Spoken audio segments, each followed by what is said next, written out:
Welcome to the absolutely stunning Chinchilla Weir. This week we leave Bowenville, visit the Dalby dump point and stock up on water. We attempt to jag a powered site at Chinchilla Weir campground. We share our water and power saving tips. Were we successful? Stick around to find out.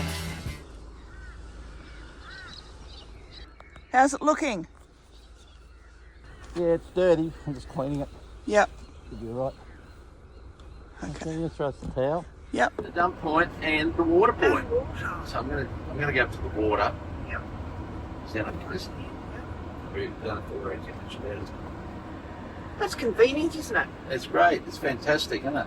Look up. Whoa, there we go. Oh, it's just the airlock. Airlock. Yeah, so we're on the side of the road getting H2O. And it's about 6 degrees. Dalby's gives us water. Yeah. Thank you, Dalby. Yeah. There's also a dump point here. So I'm going to let Susie watch this while I go and empty the toilet. Okay. You can do the yucky bit. I do the yucky bit all the time. This is the first time. Oh, first time on the road you've done it. Yeah. Do you want to do rock, paper, scissors when we do this? No. Nope. You said. I did. You said you'd do it if we got a motorhome. I did say that.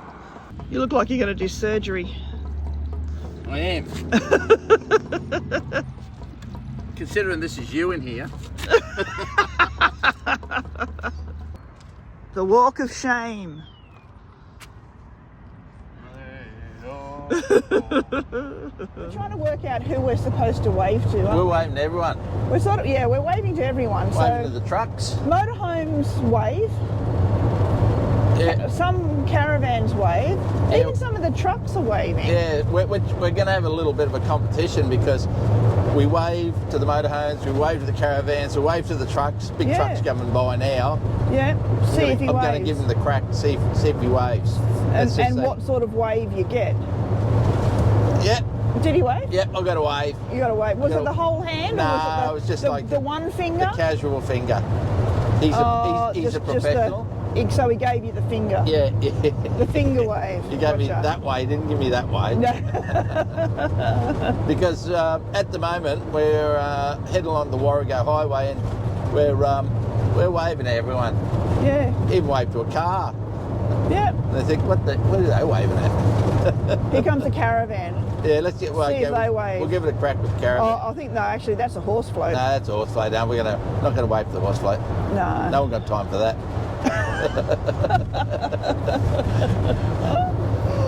So this is Warra Rest Area. We were actually going to stay here at night at Warra Rest Area, but it's only an overnighter and it's a very small park. So we're going to cruise on through the Chinchilla now. Yeah. But no, put it in the comments. People out there that are doing it, do you wave to everyone? Do you just wave to the motorhomers? Do you wave to the caravanners and the motorhome and the trucks? Because at the moment... Oh, look out, 60 zone. My hand's getting really sore. I said to Susie, I'm going to wave at all these people. My hand's going to be like that. I said, I'm going to be... You're getting cramps. I'll end up bloody in RSI or something, you know, like that. I've got to watch the magic finger, you know. Another episode. We're at Chinchilla Weir. Unfortunately, we weren't lucky enough to jag a powered site. Because, well, it's now school holidays, and I think it was probably we were probably asking a bit much to think that we would jag one. But anyway, we did get a lovely area. Just off to the side, there's sort of like a bit of an overflow section, I guess you'd call it. And so we're just here for 2 nights. Yep, and we've been here 1 night, so this is the second night. Yeah, this is our second night. We're still conserving power and water until we can get to some of those services. So we actually thought in this episode we will show you some of the things we're doing to save water and power. Yeah. While we're off grid, just for such an occasion. I mean, we're not really desperate, or it's not really critical. Actually, it's worked out. We're quite surprised at how handy we've become with our water saving. Really good, But so stay tuned. and we will show you a little bit around Chinchilla. Tonka's looking a little bit scared actually, because this is the place where we nearly drowned him. Oh yeah. If you go back to that episode of Chinchilla Weir. And I've taken him down on the jetty, so he's surrounded by water now, so he's probably thinking... Oh, I don't know about this place. I'm going in again. I don't know about this place. Chinchilla Weir is a major project by the Western Downs Regional Council. There's a day use area with shelters and barbecues, a camp kitchen, toilets and 10 free power sites with a maximum stay of 72 hours. The Weir offers a boat ramp for skiing, boating and kayaking. There's plenty of bird life as well. Although it's free, they appreciate a donation at the Tourist Information Centre in town. Some of the water saving and power saving kitchen tips that we've come up with, mainly like, if we're washing your hands, if your hands are dirty, obviously you would use water, but we've been able to get away with hand sanitizer, like if we just like pat the dog and that sort of thing. So that's come in handy, no water required. Something else that we've been using, now this one is a little bit of a, it can be power hungry depending on how you use it, but it's also very water saving. This is an egg boiler. Now I've had this for years, since my kids were young. And my oldest is now nearly 32 years old, so you only use that much water. You fill the water up to there. In fact, I don't even fill it up that far. I just fill up some water there. That goes in the top, the eggs go in there, that goes in, and then it goes into your microwave for about 6 to 7 minutes, depending on how you like your eggs. So you're saving all of that water. But I mean, we've been using the microwave on the Bluetti, so it's it's something that you need the 240 for. Now another thing that we've been using to save water, we got this camping sink type of thing, because the sinks in the motorhomes are so deep and require a lot of water, so we've been able to use this, and Chachi will heat the water on the stove. And for any dishes that are not overly dirty, we're using these kitchen wipes that I ordered. I got those before we left, and they're a food safe kitchen wipe. So for things just like wiping plates, spoons, that sort of thing, there's no need to use water. So we're using gas to cook with as much as possible. I'm even using gas to cook the toast rather than using our toaster, just to conserve some power for the Bluetti. Something else that we're using a lot of is the microwave rice. So you don't need to boil it. You could pop it in the microwave if you wanted to heat it up.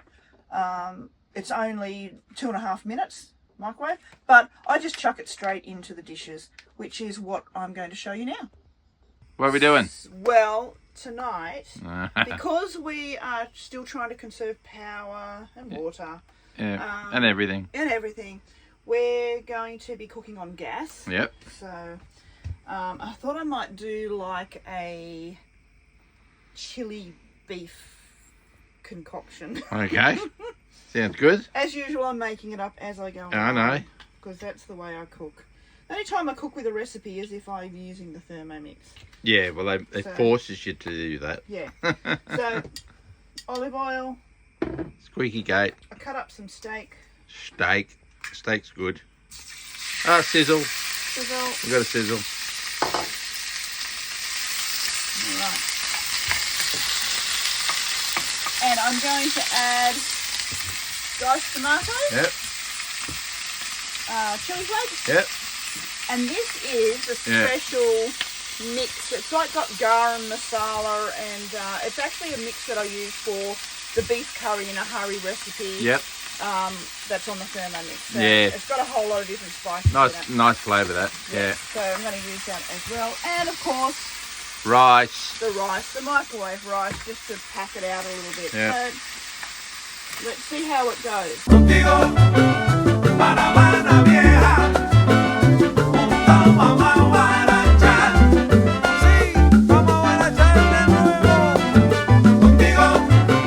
And this is the secret ingredient, because I do love to cook with wine, and sometimes I even put it in the food.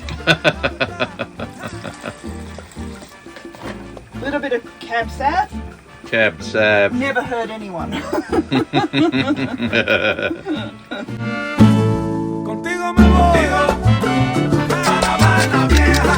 Right, the taste test again.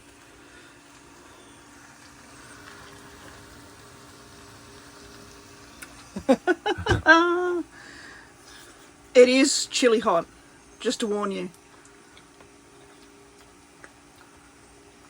I don't know what the fire rating is, but Great. It's really good. It's great.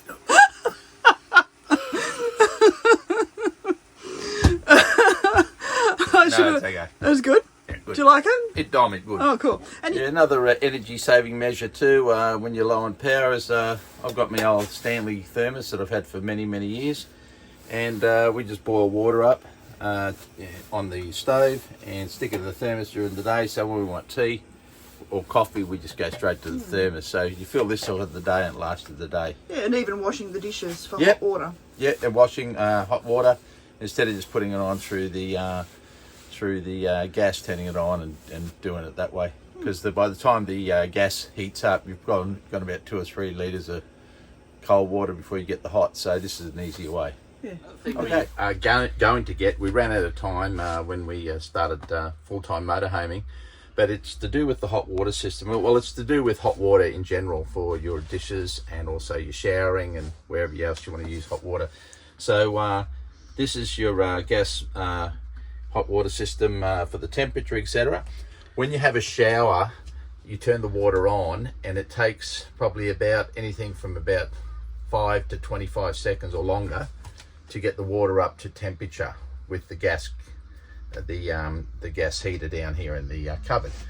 The thing is, once you stop, so you wash yourself up and you get ready, and then you stop the water.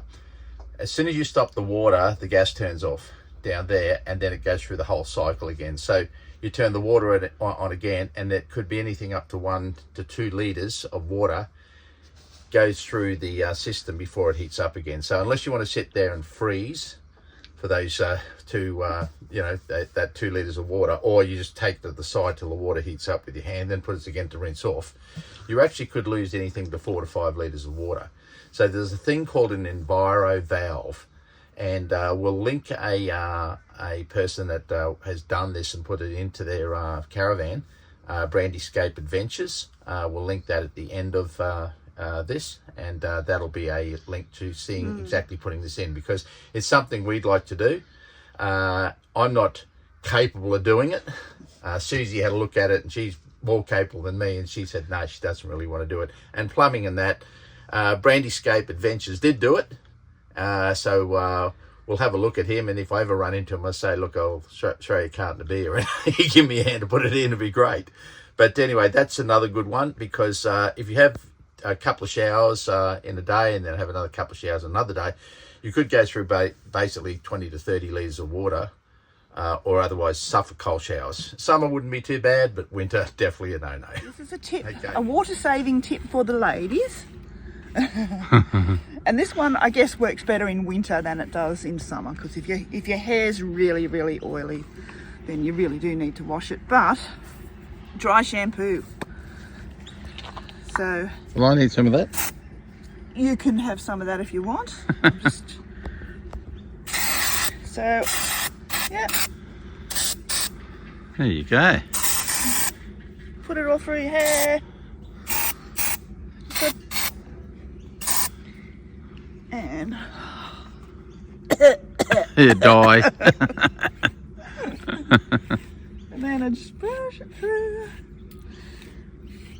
What a nice place to do it too, at the Chinchilla Weir. Chinchilla Weir, yes. Water in the background. But if you've got hair like mine, and you need to shampoo twice and then condition, Yeah. it wastes a lot of water. So That's another water saving tip. there we go. Fantastic. Nice Look fresh at that. hair. New girl. Look. A new girl. In the depths of silence, where echoes remain, you were the sunrise, and I was the rain. A collision of souls, opposing in flight. I was the darkness, You yearn for the light. So something also that we're using to conserve power at night time, we got these little LED lights and they run on battery, and we flick those on at night time rather than using the bathroom light. Now, I'm not going to recommend this particular brand. Well, actually, jury's out on this because we bought 2 of them from Bunnings. They're $2.50 each, and they come with the batteries included. I think they're 3 AAA batteries. And so for the first one that we had hasn't lasted that long, but I'm going to put that down to that maybe the batteries that were included are not that great, and if we replace them with some of the higher quality batteries, then maybe that might be better. But that's, you know, it doesn't burn your eyeballs out when you turn them on in the middle of the night, and saves on the battery, on the power. I just want to give you a little rundown on Bluetti at the moment. Bluetti at the moment is sitting on 17%. Now, that's a couple of reasons for that. One, it's been overcast. Oi, out the road. On your bed. Good boy. It's been overcast, and we put the solar out late because we were travelling. So it's been, how many days now? 11 days. 11 days. Total off-grid. Yeah, totally off-grid. Up here we're looking at, we're down to 3 bars. So that's overnight. So we've still got 24 hours remaining, but the sun's just about to come out. So we're going to a place called Tara, which is a little place that we found. And there's camping there for the total of 4 nights for $22. So $5.50 a night. That's power, water, dump point. So yeah, and it's about probably 35 k's from here. So as we said, we're just travelling really slow, and we'll go and check it out. Yeah, we'll check it out. We'll refill everything with energy, and then we'll be ready to rock and roll again. So they're expecting a couple of overcast days. So Chinchilla, we couldn't get any power here, so we're moving on. Okay, ciao. Join us next week as we move on to a powered site at Tara Lagoon Parklands. There's been no budget reporting in this episode as it's only been 2 days. So here, have this spectacular gum tree instead. Ciao for now.